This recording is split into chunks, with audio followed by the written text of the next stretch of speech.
অমুসলিম ছেলে মুসলিম মেয়ের সাথে প্রেম করতেছে, বলতেছে ভালোবাসার আবার ধর্ম কি? তুমি আমি একে অপরকে মহব্বত করি, ভালোবাসি, এর মধ্যে ধর্ম আসবে কেন? বলছে তুমি আমার ধর্মে দীক্ষিত হয়ে যাও অথবা আমি তোমার ধর্ম কবুল করে মুসলমান হয়ে যাব।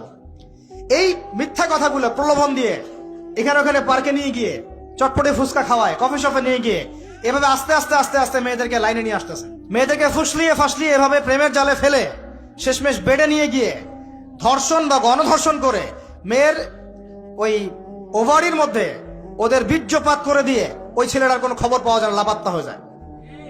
কোন কোন ক্ষেত্রে টাকার বিনিময়ে মেয়েদেরকে পাচার করারও অভিযোগ পাওয়া গেছে। এবং এই কাজটার নাম তারা সংঘবদ্ধভাবে দিয়েছে, এর নাম নাকি লাভ জিহাদ। নাউজুবিল্লাহ। এবং বীর দর্পে ফেসবুকে পোস্ট দিচ্ছে, আজকে অমুক মেয়ের এটা করলাম, আজকে তমুক মেয়ের এটা করলাম। ভিতর থেকে একটা চক্র কাজ করতেছে এবং এই চক্রের কেউই মুসলিম না, এই চক্রের কেউই কিন্তু মুসলিম না। বাহিরে আবার পরিচয় দিতে পারে যে আমি মুসলিম, আমার নাম অমুক, নাম পরিবর্তন করে মুসলিম মেয়েদেরকে ফুসলিয়ে ফাসলিয়ে এই জেনার ফাঁদে ফেলে ওর পিছনে কিছু টাকা খরচ করে কিছু সময় দিয়ে ওকে প্রয়োজনে ঘুমের ওষুধ খাওয়ায়, প্রয়োজনে আবার জাদুটোনা করে, বান মারে, ওকে ওকে তাবিজ কবজ করে বিছনায় নিয়ে এসে ধর্ষণ বা গণধর্ষণ করে ওই ভিডিওগুলো দিয়ে পরে ওকে ব্ল্যাকমেইল করে, পরে ওর কাছ থেকে টাকা খাওয়া শুরু করে। কোনো কোনো ক্ষেত্রে মেয়েদেরকে পাচারও করে দিচ্ছে। আমাদের মেয়েদেরকে বলতেছি কোনো অবস্থাতেই কোন মুসলমান ছেলের সাথেও কোনো অবৈধ সম্পর্কে যাবেন না। আর অমুসলিম হলে তো কোনো কথাই নাই। অমুসলিমের সাথে আপনার কিসের প্রেমের সম্পর্ক? একটা চট দিয়ে দাঁত ফেলে দেওয়া দরকার মেয়ের। অমুসলিম ছেলের সাথে তোমার কিসের প্রেমের সম্পর্ক? পরে যখন এই ছেলেগুলো তোমাকে নিয়ে রেপ করে রাখবে তখন তোমার আক্কেল হবে? তখন তোমাদের হুঁশ ফিরবে? তখন এসে আমাদের কাছে মেসেজ করতেছে আমার এই সমস্যা হয়েছে, আমাকে এখন আমি কি করব বলেন। আমাদের ওয়াইফদের কাছে মেসেজ করে এরকম এরকম হয়েছে আমার সাথে, আমরা কি করব বলেন। তো তোমাকে কে যাইতে বলছো এই ছেলের কাছে?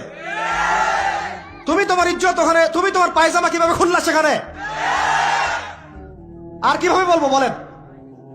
তুমি একজন মুসলিম ঘরের মেয়ে, তোমার ইজ্জতের দাম নাই, তোমার সম্মানের দাম নাই, তোমার ইজ্জত আবরুর দাম নাই। তুমি কেমন করে নগ্ন হয়ে বাইরে ঘুরতে পারো? তুমি কেমন করে একটা অমুসলিম ছেলের সাথে প্রেমের সম্পর্ক করতে পারো? কিভাবে তুমি একটা অমুসলিম ছেলের সাথে বেড়ে যেতে পারো? তার সামনে তোমার পায়জামা কেমন করে খুলতে পারো তুমি? আমার ল্যাঙ্গুয়েজ আপনি রাগ করেন না, আমি খুবই ফেড আপ এদের উপরে। একটা মেয়ে একটা মুসলিম ছেলের কাছেই তো যাইতে পারবে না অবৈধভাবে।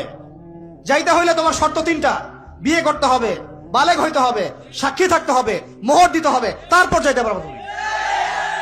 মুসলিম তো মুসলিম করতে করতে এখন অমুসলিমদের সাথে প্রেম করা শুরু করছো।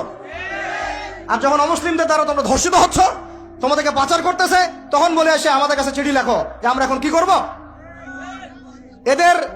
এদের কি ভাই ইয়া নাই? বাসায় কি বাবা নাই?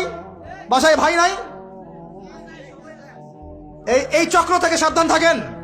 আর আমাদের সমাজে যারা দায়িত্বশীল, রাষ্ট্রের যারা দায়িত্বশীল, যারা উপরের লেভেলে আছেন, এই বিষয়গুলোর উপর কঠিন দৃষ্টি দেওয়ার জন্য আমি রিকোয়েস্ট করব।